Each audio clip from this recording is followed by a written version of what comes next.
જૂનું પ્રમાણ ભાગ અને નવું પ્રમાણ બંને આપેલું હોય, જૂનું પ્રમાણ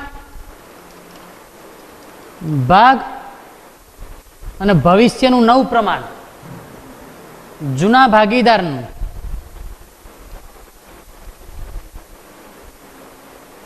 ભવિષ્યનું નવું પ્રમાણ.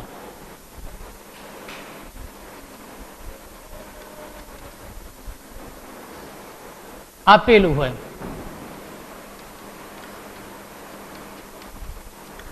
ચલો, તો પહેલું એ અને બી ભાગીદાર.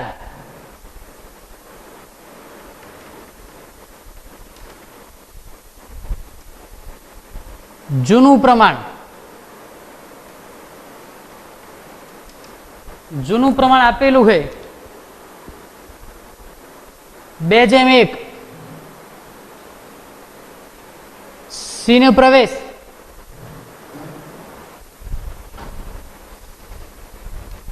1/4 ભાગ, સોરી 1/5. હવે ભવિષ્યનું પ્રમાણ,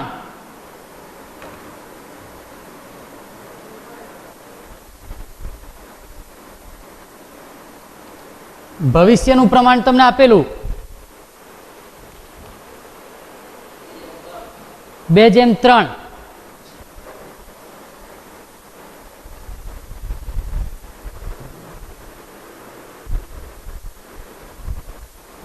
નવું પ્રમાણ શોધવાનું. ચલો બરાબર, એને જ મેથડ છે, કોઈ જ ફેરફાર નહીં. ધારો કે કુલ નફો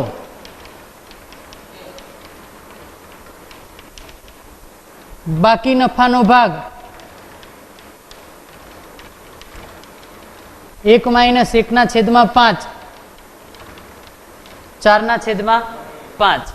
ચલો, નવું પ્રમાણ હું અહીં લખી દઉં. પહેલું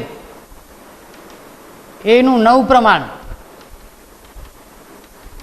બરાબર જૂનું, અરે સોરી ભવિષ્યનું પ્રમાણ. જો આમાં ભવિષ્યનું આપ્યું હોય ને એટલે તમારે ભવિષ્યનું લેવાનું, ના આપ્યું હોત તો આપણે કયું લેત? જૂનું લેત. તો ભવિષ્યનું પ્રમાણ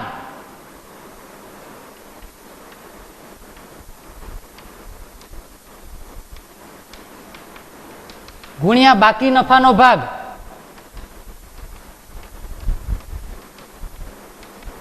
ચલો તો બાકી ભવિષ્યનું પ્રમાણ 2/5, 4/5, 4×2 = 8, પાયો પાયો 25. એવી જ રીતના બીનું નવું પ્રમાણ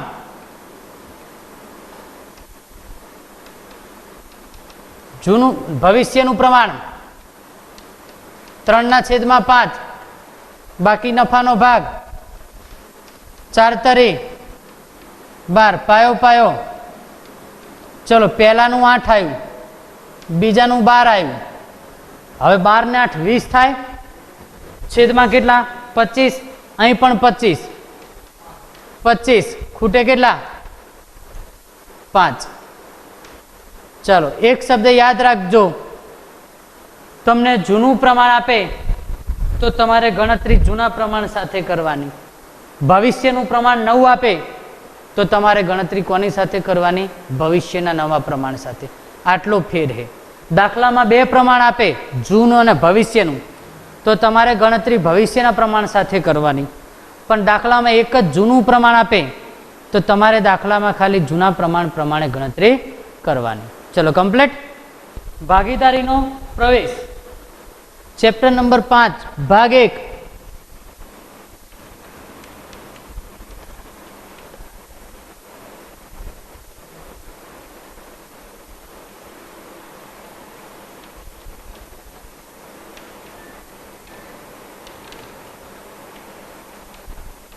ભાગીદારીનો પ્રવેશ. હવે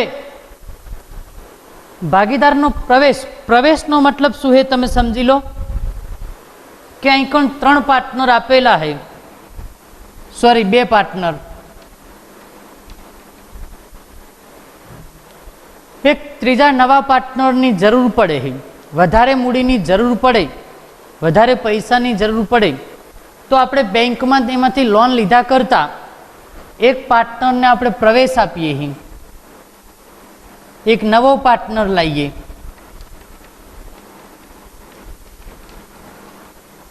તો જે ત્રીજો નવો ભાગીદાર આવ્યો એનો આપણી પેઢીમાં શું થયો કહેવાય? પ્રવેશ થયો કહેવાય. તો નવો ભાગીદારનો પ્રવેશ થાય તો જૂના ભાગીદારો જે હોય એમાં પણ ફેરફાર થાય. તો કેવા કેવા ફેરફાર થાય તો એના વિશે આપણે થોડીક ચર્ચા કરીએ. તો કોઈ પણ નવા ભાગીદારને પ્રવેશ આપે એટલે પહેલું જ નફા નુકસાનનું પ્રમાણ બદલાય. કોઈ પણ ભાગીદારને પ્રવેશ આપે એટલે પહેલું જ નફા નુકસાનનું પ્રમાણ બદલાય. નફા નુકસાનનું શું બદલાય? પ્રમાણ બદલાય. એટલે પહેલા ભાગીદાર નફો ધારો કે એક હિસ્સે વેચતા હોય, તો હવે ત્રીજો ભાગીદાર આવે તો હવે પ્રમાણ કેવું થયું? ત્રણેયને એક એક થયું. પણ આની ગણતરી કરવાની આવે. આ તો મેં તમને એક ખાલી સિમ્પલ ઉદાહરણ આપ્યું કે કોઈ પણ નવા ભાગીદારનો પ્રવેશ થાય તો એની અંદર પહેલા જ શું બદલાય? નફા નુકસાનનું પ્રમાણ બદલાય. ત્યારબાદ બીજા નંબર ઉપર પાઘડીની અસર આપવી પડે.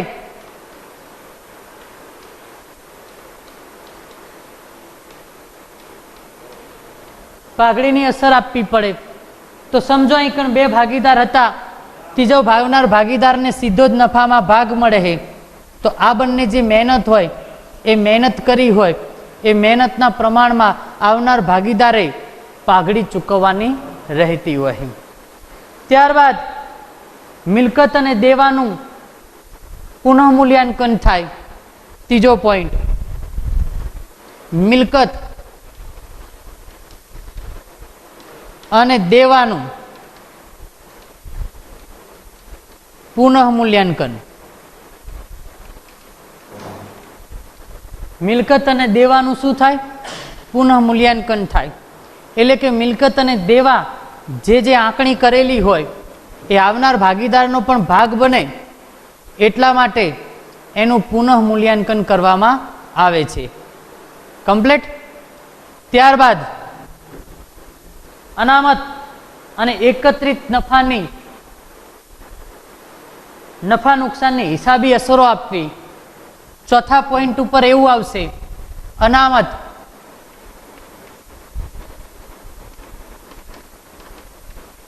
અને નફા નુકસાનની હિસાબી અસર. તો આપણે અનામત અને નફા નુકસાનની હિસાબી અસરો વિશે આપણે અભ્યાસ કરેલો યાદ કરો. ચોથા ચેપ્ટરમાં પુનર્ગઠનમાંય કર્યો, વિસર્જનમાંય કર્યો. અનામત અને એકત્રિત નફાની બાકીઓ કેટલી? તો પહેલા ઉધાર બાકીઓ આવે. તો જમા બાકી. જમા બાકીમાં પહેલું સામાન્ય અનામત, મૂડી અનામત, અનામત ભંડોળ, નફા નુકસાન ખાતાની જમા બાકી, કારીગર અકસ્માત અનામત, અનામત ભંડોળ, રોકાણ અનામત અને રોકાણ વધઘટ ભંડોળ. આટલી જમા બાકીઓ આવે. ઉધાર બાકીઓ તો કે નફા નુકસાન ખાતાની ઉધાર બાકી, જાહેર ઝુંબેશ, સંશોધન ખર્ચ અને મહેસૂલ વિકાસના અન્ય ખર્ચા, મહેસૂલી અન્ય ખર્ચા. તો આ બાકીઓ ઉધાર આવે. તો કહેવાનો મતલબ આટલી ખબર પડી ગઈ. આ અનામત અને એકત્રિત નફાની બાકીઓ. પાંચમું,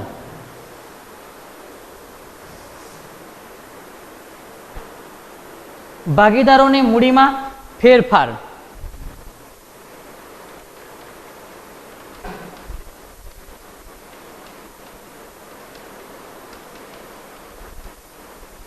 ભાગીદારોની મૂડીમાં ફેરફાર એટલે ભાગીદારોની જે મૂડી હોય એમાં શું કરવામાં આવે? ફેરફાર કરવામાં આવે. તો આટલા સ્ટેપ ગણતરી કરીએ ત્યારે આપણે ભાગીદારને પ્રવેશ આપી શકીએ.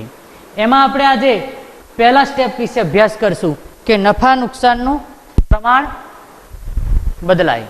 તો નફા નુકસાનના પ્રમાણ બદલાય એની ગણતરી વિશે આપણે થોડીક ચર્ચા કરીએ. ચલો,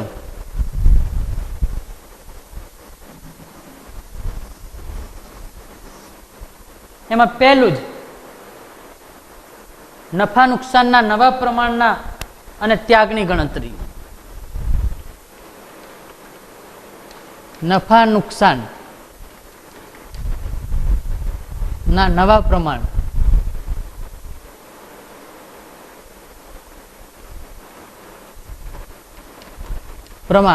અને ત્યાગની ગણતરી.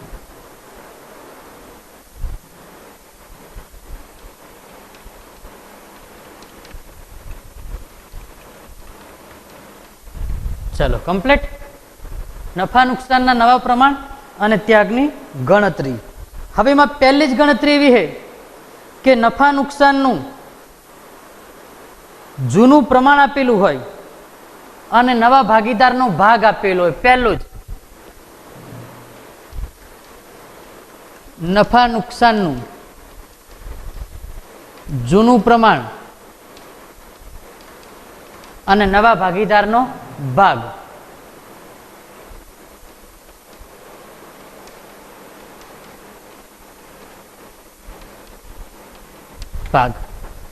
નફા નુકસાનનું જૂનું પ્રમાણ અને નવા ભાગીદારનો ભાગ. તો જો હવે ઉદાહરણ નંબર 1 એની અંદર એ અને બી બે ભાગીદાર છે. એ બી જૂનું પ્રમાણ નફાનું આપેલું દાખલામાં 3:2. સી ને પ્રવેશ આપ્યો. સી ને પ્રવેશ 1/4 ભાગ.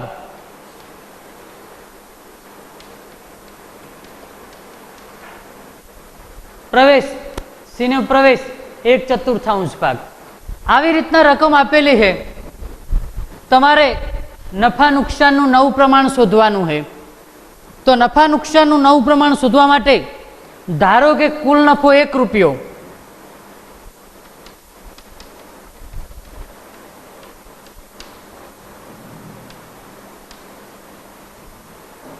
ધારો કે કુલ નફો 1 રૂપિયો, તો બાકી નફાનો ભાગ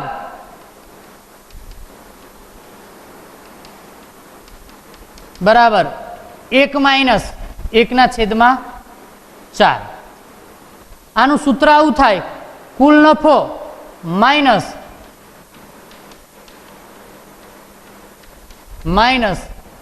નવા ભાગીદારનો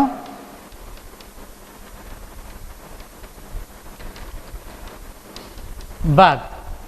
કુલ નફો માઇનસ નવા ભાગીદારનો ભાગ. હવે જુઓ, હવે 4 એકા 4 માઇનસ 1/4 એટલે આનો જવાબ આવ્યો 3/4. દાખલો ગણી જાય પછી હું તમને શોર્ટકટ રીત આપીશ, થોડુંક ધ્યાન રાખજો. ચલો કમ્પ્લીટ. હવે એનું નવું પ્રમાણ જૂનું પ્રમાણ ગુણ્યા બાકી નફાનો ભાગ.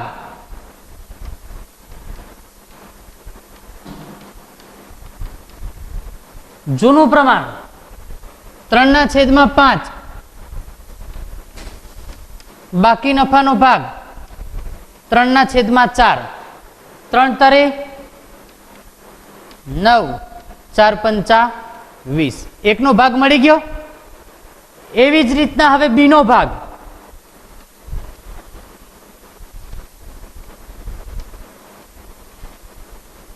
બીનું નવું પ્રમાણ બરાબર જૂનું પ્રમાણ 2/5 ગુણ્યા બાકી નફાનો ભાગ 3/4. તો 3 દો 6, 4 પંચા 20. ચલો નવું પ્રમાણ મળી ગયું આપણને. બે જણનું નવું પ્રમાણ મળ્યું. તો અહીં લખું નવું પ્રમાણ. પહેલાનું કેટલું મળ્યું? 9. બીજાનું કેટલું મળ્યું? 6. તો હવે છેલ્લા સી નું શોધવાનું બાકી રહ્યું. તો છેદમાં જુઓ કેટલા આપ્યા છે? અહીં 20, અહીં 20. તો હું ટોટલ 20 લખી નાખું. હવે ગણતરી કરો. 9 અને 6 15. 15 માંથી 20 જાય તો 9 પ્રમાણ તમને કેટલું મળ્યું? 5. તો આ તમારું 9 પ્રમાણ થયું. 9, 6 અને 5. ચલો કમ્પ્લીટ. આ પહેલી રીત થઈ. આવી 4 થી 5 રીતો શીખવાની આપણે. એમાં વધારે પડતી પહેલી રીત પરીક્ષામાં અને બીજી એક રીત આવે છે એ વધારે પડતી, એ બે રીત વધારે પૂછાય છે. ચલો કોઈને કોઈ પ્રશ્ન હોય તો ચોપડીનો ત્રીજો દાખલો, અરે ત્રીજાનો પહેલો, સ્વાધ્યાયનો ત્રીજાનો પહેલો.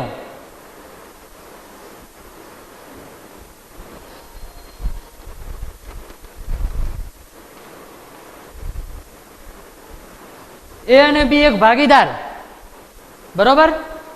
તેમનું નફા નુકસાનનું પ્રમાણ આપેલું નથી તો આપણે કયું લઈશું?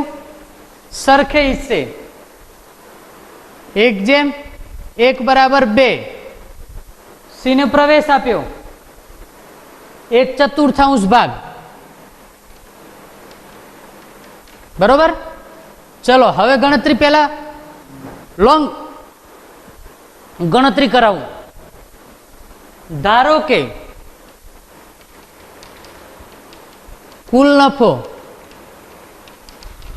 1 રૂપિયો, બાકી નફાનો ભાગ 1 માઇનસ 1/4 બરાબર 3/4. હવે નવા પ્રમાણની ગણતરી કરીએ તો એનું નવું પ્રમાણ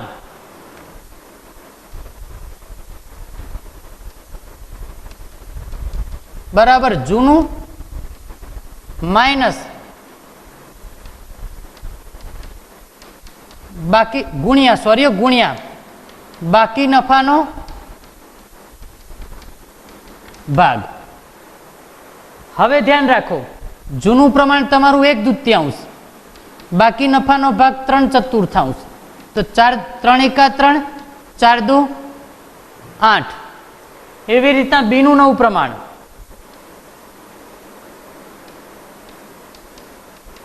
બરાબર જૂનું પ્રમાણ બીનું 1/2 ગુણ્યા 3/4, 3/8. ચલો આનું 3, આનું 3, ટોટલ કેટલા થાય? 8. તો 3 ને 3 6, ખૂટે કેટલા? 2. તો તમારું નવું પ્રમાણ થયું 3/3/2. ચલો કમ્પ્લીટ. તમારું પ્રમાણ થયું 3/3/2. 3 એકા 3, 4 દુ 8, 3 એકા 3, 4 દુ 8. ચલો કમ્પ્લીટ. આ સ્વાધ્યાયનો ત્રીજાનો પહેલો નથી લીધો મેં મારી જાતે એક એક્સ્ટ્રા એક્ઝામ્પલ બનાવ્યું, બરોબર? હવે સ્વાધ્યાયનો ત્રીજાનો પહેલો લઈએ. એમાં હું તમને ડાયરેક્ટ શોર્ટકટ રીત શીખવાડું, બરોબર? તમે ધ્યાન રાખજો, ડાયરેક્ટ શોર્ટકટ રીત શીખવાડું હો.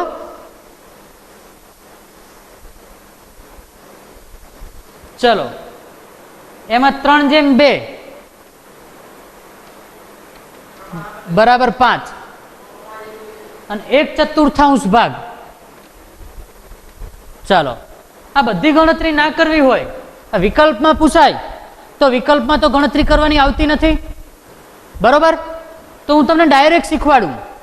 અહીં ધ્યાન રાખજો, 1 જ મિનિટમાં પૂરું થઈ જશે. ધ્યાન રાખજો. 4×5 20. કોનો કોનો ગુણાકાર કર્યો? આ બેનો. 4×5 20. હવે 4 માંથી 1 જાય, ઉપર કેટલા બચે? 3. તો 3 તરી 9, 3 દુ 6, 9 ને 6 કેટલા થાય? 15. 20 થવા કેટલા ખૂટે? 5. પૂરું થઈ ગયું નવું પ્રમાણ. બોલો આવડે કે ના આવડે?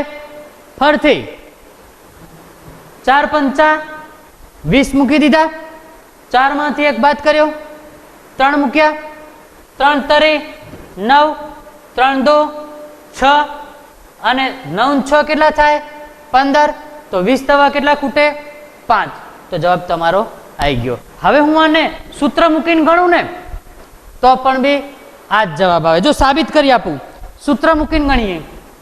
ચલો, બાકી નફાનો ભાગ તો આટલો જ આવશે. હવે આને સૂત્ર મૂકીને ગણીએ. જો મેં પહેલા જવાબ મૂકી દીધો, હવે હું સૂત્ર મૂકીને ગણાવું તો એનું નવું પ્રમાણ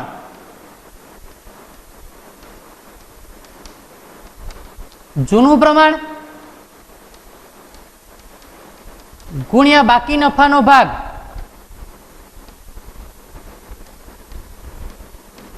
જૂનું પ્રમાણ 3/, ગુણ્યા બાકી નફાનો ભાગ 9/20. આવી ગયા 9. એવી જ રીતના બીનું 9 પ્રમાણ બરાબર જૂનું પ્રમાણ 2/, અને બાકી નફાનો ભાગ 3/, 3 દુ આવી ગયા 6. ચલો 20 થવા કેટલા ખૂટે 5, તો થઈ ગયા. આ તમને મેં સૂત્ર મુજબ ગણાયું. પણ વિકલ્પ કે એવામાં પૂછાઈ શકે, 8 માર્કનો દાખલો પૂછાય એની અંદર તમારે નવા પ્રમાણની ગણતરી પૂછાતી નથી. તમારે રફમાં ગણતરી કરવી પડે અથવા એની નીચે ગણતરી કરવી પડે. ગણતરીના માર્ક હોતા નથી. તમારે જેટલી એન્ટ્રી આપો એન્ટ્રીના જ માર્ક 4/5, 2/10 અને 20% ભાગે પ્રવેશ આપ્યો. તો અહીં ધ્યાન રાખજો, 20%, તો ટકાની નીચે 100 મુકાય.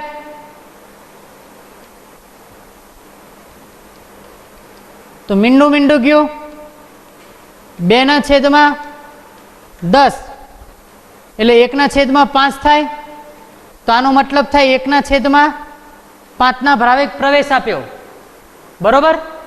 હવે જુઓ, અહીં 10 છે, અહીં 5 છે, તો બંનેના છેદ શું કરવા પડે? સરખા કરવા પડે. તો બંનેના છેદ સરખા કરીએ તો અહીં કેટલા વડે ગુણવા પડે? ઉપર અને નીચે બંનેને 2 વડે. તો બંનેના છેદ સરખા થઈ ગયા. તો 4 દુ 8/10. ચલો, હવે ટોટલ કેટલું થયું આપણું? 10 થયું. ચલો, બાકી નફાનો ભાગ જુઓ. બાકી નફાનો ભાગ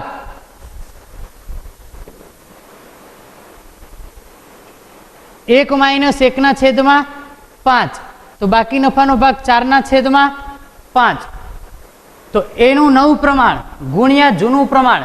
જૂનું પ્રમાણ આપણે 8/10 અને બાકી નફાનો ભાગ 4/5. તો 8 ચોક 32 છેદમાં 50. બીનું નવું પ્રમાણ. તો બીનું નવું પ્રમાણમાં જૂનું પ્રમાણ 2/10 અને 4/5. તો 8/50. ચલો, અહીં 32, અહીં 8. હવે અહીં 50, અહીં 50. તો અહીં કેટલા થવા જોઈએ? 50. 32 ને 8 40. કેટલા ખૂટે? 10. તો નવું પ્રમાણ આવ્યું 32/8/50. સોરી, 32/8/10. તમારી એક રીત અહીં શું થઈ? પૂરી થઈ. ચલો, કોઈને પણ બી પ્રશ્ન હોય તો પૂછી શકે. ઉદાહરણ 3, ભાગીદારનો ત્યાગ આપેલો હોય ત્યારે. તો એ અને બી બે ભાગીદાર છે.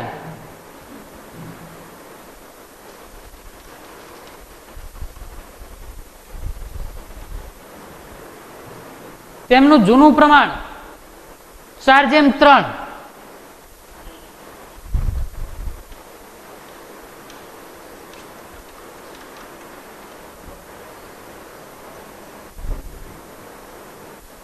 સીનો ભાગ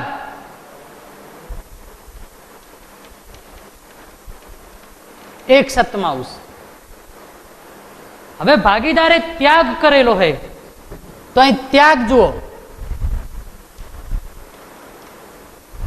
ભાગીદારે કરેલ ત્યાગ 2/21 અને 1/21. તો 2/21 એટલે કે એ આટલો ત્યાગ કરે છે અને સી એ કરેલો ત્યાગ અને બી એ કરેલો ત્યાગ 1/21. હવે નવ પ્રમાણ શોધવાનું એક સૂત્ર છે કે એનું નવ પ્રમાણ બરાબર જૂનો ભાગ માઇનસ ત્યાગ. તો ચલો ધ્યાન રાખજો, એનું નવ પ્રમાણ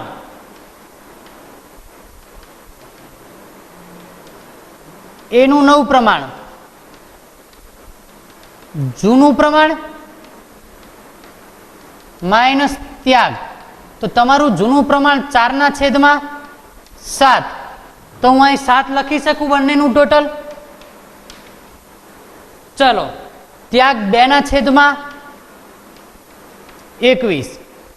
હવે અહીં 21 છે તો મારે અહીં 21 કરવા છે. તો નીચે 21 વડે કરવા માટે કેટલા વડે ગુણવા પડે? 3.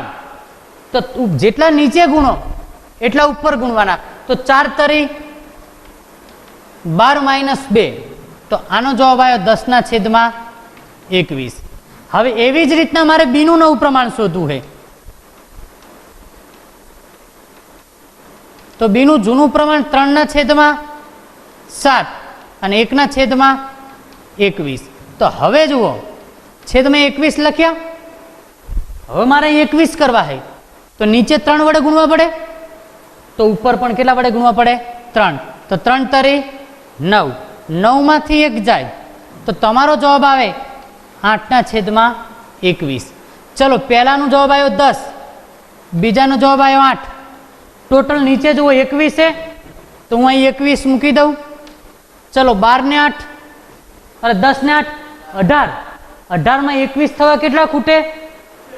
3. તો આનું પ્રમાણ આવ્યું 3. તો આ તમારું ત્યાગ જ્યારે તમને દાખલામાં ત્યાગ આપે ત્યારે આ રીતના ગણતરી કરવાની. અંદર દાખલામાં લખેલું હશે કે સી એ આટલો ભાગ આપે અને બી પણ આટલો ભાગ આપે, એટલે જે ભાગ આપે એને શું કહેવાય? ત્યાગ. એનો મતલબ કે દાખલામાં તમને જૂનું પ્રમાણ અને ત્યાગ આપે ત્યારે તમારે આ ગણતરી કરવાની રહે. ત્રીજાનો ચોથો,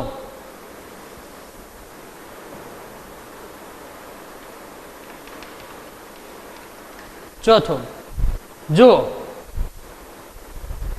એ અને બી 2/1, 3. ત્યાગ 1/1.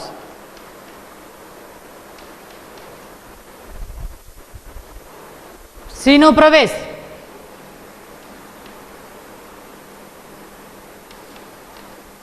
1/5 ભાગે પ્રવેશ. નવ પ્રમાણ શોધો. ચલો અહીં ધ્યાન રાખો, એનું નવું પ્રમાણ તો એનું જૂનું પ્રમાણ 2/3, 1/10. ચલો આઈકન લસા કઈ રીતના લઈશું ધ્યાન રાખજો. 10 × 30, 10 × 2, 3 × 3, 17/30. આગલા દાખલામાં તમે આ રીતના લસા લઈ શકો છો, બરોબર. હવે આઈકન બી નું નવું પ્રમાણ તો 1/3, 1/10, 10 × 30, 10 × 10, 3 × 3, તો 7/30. ચલો પહેલાનો જવાબ 17, બીજાનો જવાબ 7, છેલ્લે ટોટલ કેટલું આવશે? તો કે 30. તો ટોટલ મારીએ 17 ને 7, 24. કેટલા ખૂટે? 6. તો તમારું નવું પ્રમાણ આવ્યું 17/7/6 આવ્યું. ચલો કમ્પ્લીટ.